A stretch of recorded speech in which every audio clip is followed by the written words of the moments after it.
नमस्कार दोस्तों, स्वागत है आप सभी का हमारे यूट्यूब चैनल पर। दोस्तों, आज के इस वीडियो में हम लोग कवर करेंगे मुगल साम्राज्य में बाबर के बारे में।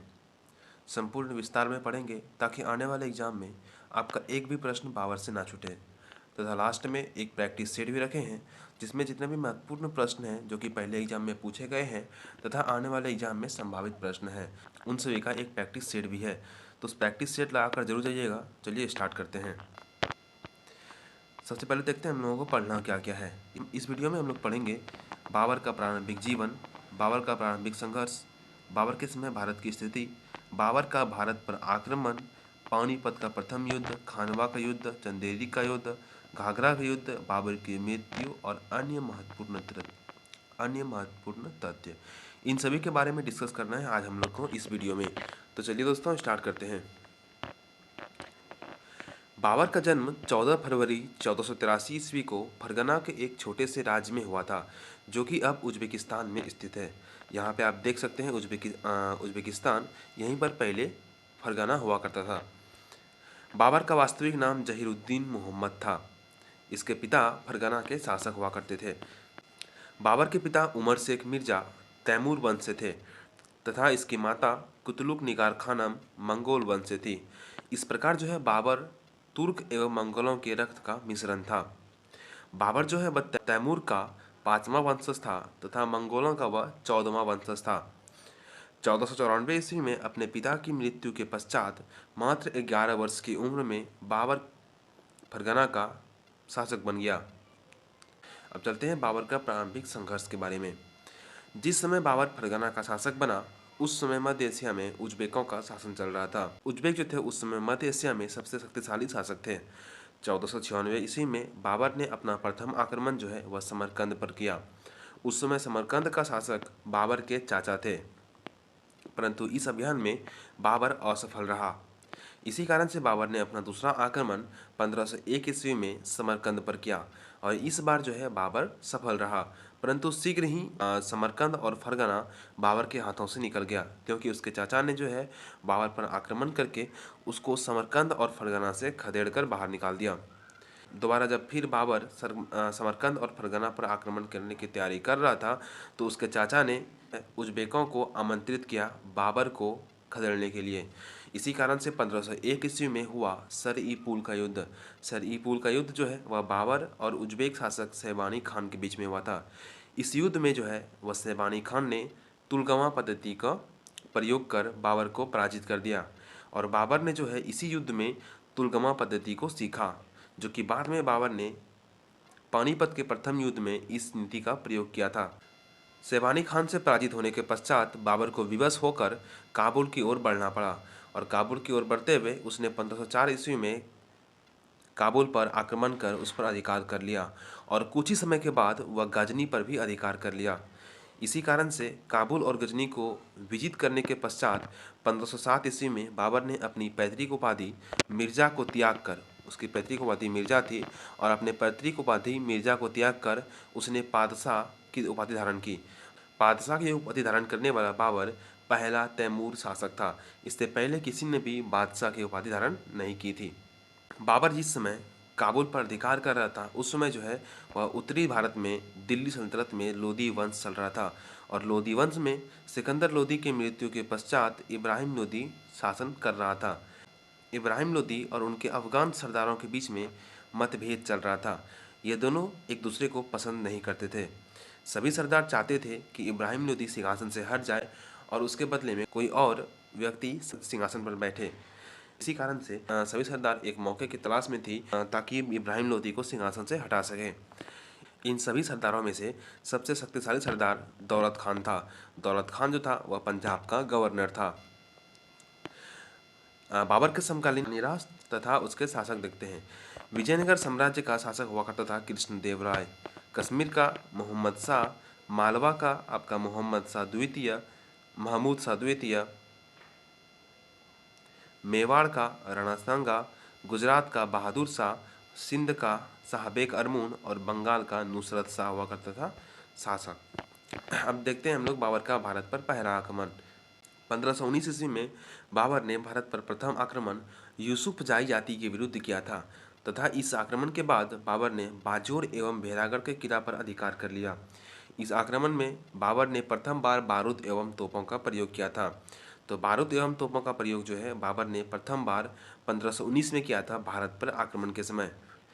उसके बाद 1520 से लेकर 21 तक में बाबर ने सिंध और कश्मीर पर लगातार 3 बार आक्रमण किया था। 1524 ईस्वी में जब बाबर दीपालपुर के अभियान पर था तो उसी समय बाबर को इब्राहिम लोदी और उसके सरदारों के बीच में मतभेद की जानकारी मिली तथा इसी समय पंजाब के शासक दौलत खान ने अपने पुत्र दिलावर खान को बाबर के पास दिल्ली पर आक्रमण करने के लिए एक निमंत्रण पत्र लिखा।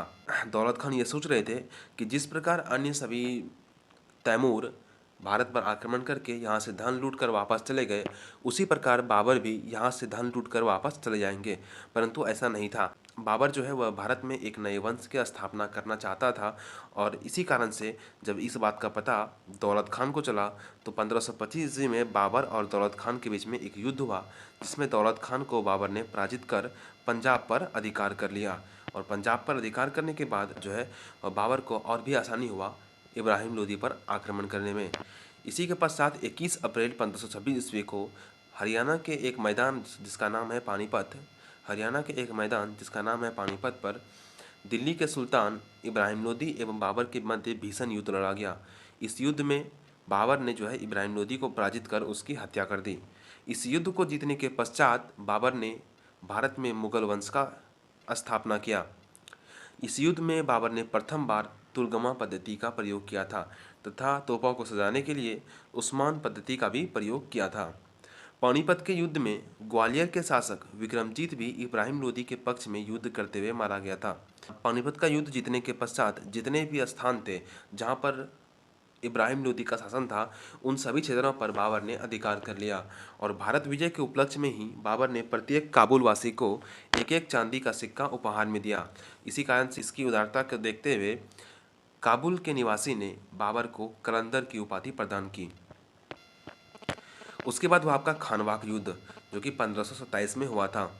इस युद्ध का प्रमुख कारण बाबर का भारत में अस्थायी साम्राज्य का स्थापित करना था। चूँकि सभी शासक जितने भी थे भारत के शासक, वो सभी यही सोच रहे थे कि जिस प्रकार अन्य तैमूर शासक भारत पर आक्रमण करके यहाँ से धन लूट कर वापस चले जाते हैं, उसी प्रकार जो है बाबर भी यहाँ पर धन लूट कर वापस चले जाएंगे। पर ऐसा नहीं हुआ, जिसके कारण जो है मेवाड़ का शासक राणा सांगा और बाबर के बीच में 1527 में हुआ आपका खानवा का युद्ध।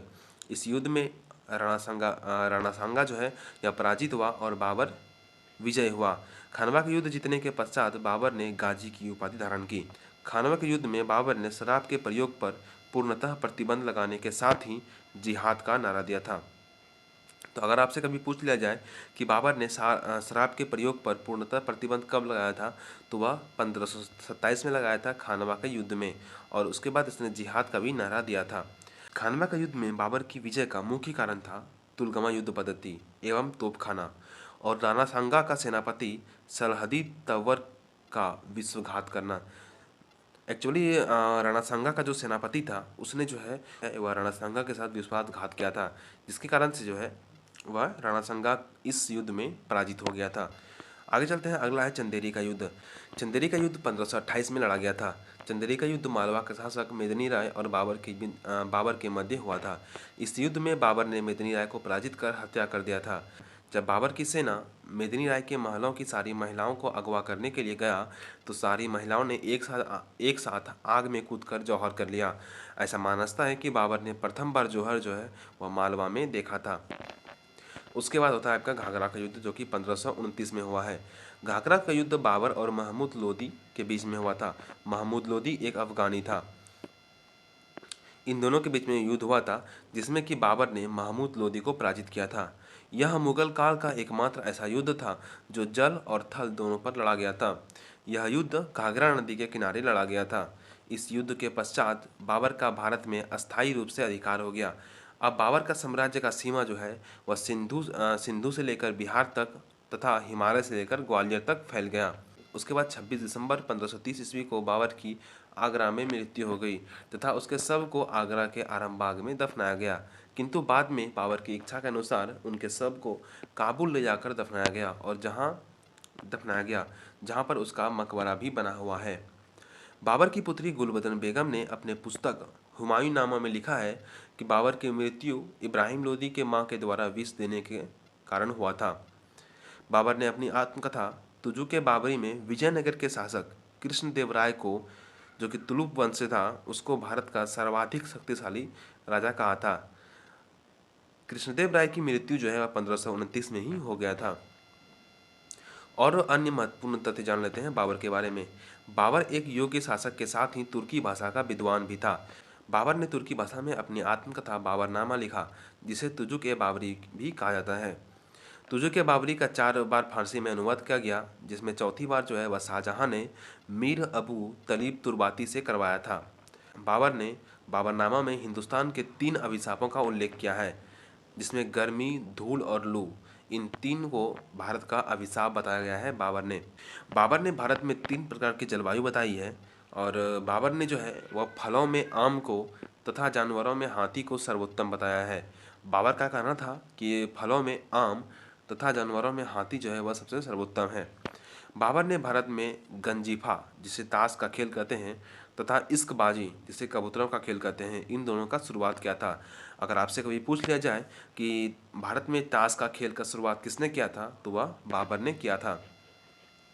बाबर फारसी भाषा में मुबायिन नामक विशेष पद शैली का जन्मदाता है। मुबायिन जो था यह मुस्लिमों का कानून का पुस्तक था। पानीपत का प्रथम युद्ध का प्रत्यक्षदर्शी गुरु नानक जी थे। गुरु नानक ने पानीपत का प्रथम युद्ध को प्रत्यक्षदर्शी रूप से देखा था। बाबर ने सड़कों की माप के लिए गज ए बाबरी का भी प्रारंभ किया था। तो गज ए बाबरी का प्रारंभ किसने किया था? तो बाबर ने सड़कों की माप के लिए किया था। बाबर बाग लगाने का बहुत शौकीन था। इसी कारण से उसने आगरा में एक बाग लगाया था ज्यामिति विधि से, जिसे नूरे अफगान कहा जाता था। वर्तमान में नूरे अफगान को आलमबाग कहा जाता है। बाबर का सेनापति मीर बाकी ने अयोध्या में बाबरी मस्जिद का निर्माण करवाया था। तो बाबरी मस्जिद का निर्माण मीर बाकी ने करवाया था अयोध्या में। बाबर के 4 पुत्र थे, हुमायूं, कमरान, अस्करी एवं हिंदाल, एवं एक पुत्री भी थी जिसका नाम था गुलबदन बेगम। बाबर का सबसे बड़ा पुत्र जो है वह हुमायूं था। बाबर ने राजपूतों के बारे में लिखा था कि वे मरना मारना जानते हैं पर युद्ध करना नहीं जानते। ये कथन जो है वह बाबर ने लिखा था बाबरी नामा में राजपूतों के बारे में। तो दोस्तों ये था आपका कुछ महत्वपूर्ण तथ्य बाबर के बारे में। अब चलिए चलते हैं हम लोग क्विज के बारे में। पहला प्रश्न पूछा गया था, बाबर मूल रूप से कहाँ का शासक था? यह प्रश्न जो है यह एसएससी सीजीएल 2016 में पूछा गया था तथा आरआरबी एनटीपीसी 2015 में भी पूछा गया था। तो इसका उत्तर है आपका ऑप्शन सी, फरगना। बाबर जो दोस्तों मूल रूप से वह फरगना का शासक था। नेक्स्ट चलते हैं। अगला है कि 1526 ईस्वी में बाबर ने किस वंश के शासक को परास्त कर मुगल साम्राज्य की स्थापना की थी? इसका उत्तर है आपका ऑप्शन सी, लोधी वंश। दोस्तों बाबर ने जो है वह लोधी वंश को परास्त कर कहीं 1526 ईस्वी में मुगल वंश का स्थापना किया था। नेक्स्ट चलते हैं। अगला है कि बाबर द्वारा मुस्लिमों का कानून के नियमों का संग्रह किस पुस्तक में है? ऑप्शन बी, मुबायिन में। नेक्स्ट चलते हैं। अगला है कि बाबर ने प्रसिद्ध तुलगमा नीति का प्रयोग सर्वप्रथम किस युद्ध में किया था?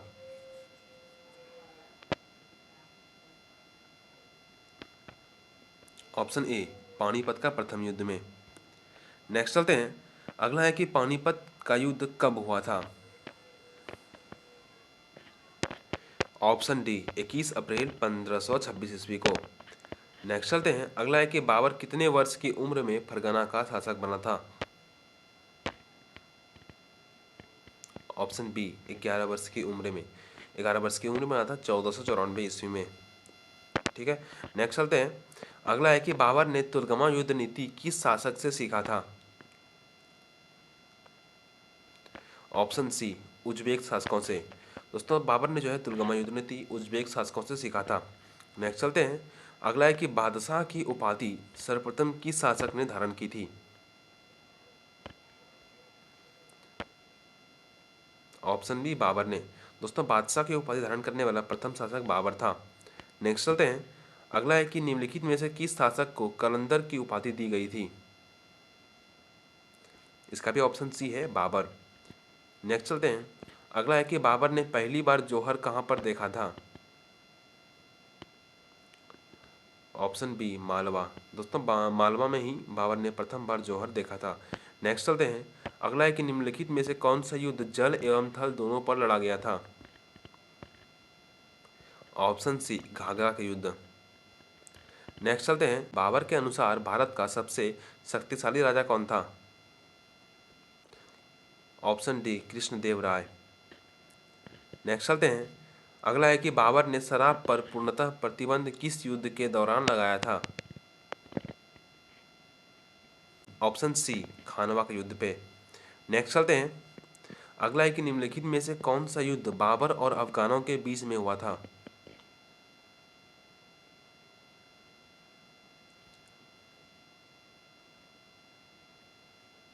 ऑप्शन ए घाघरा का युद्ध।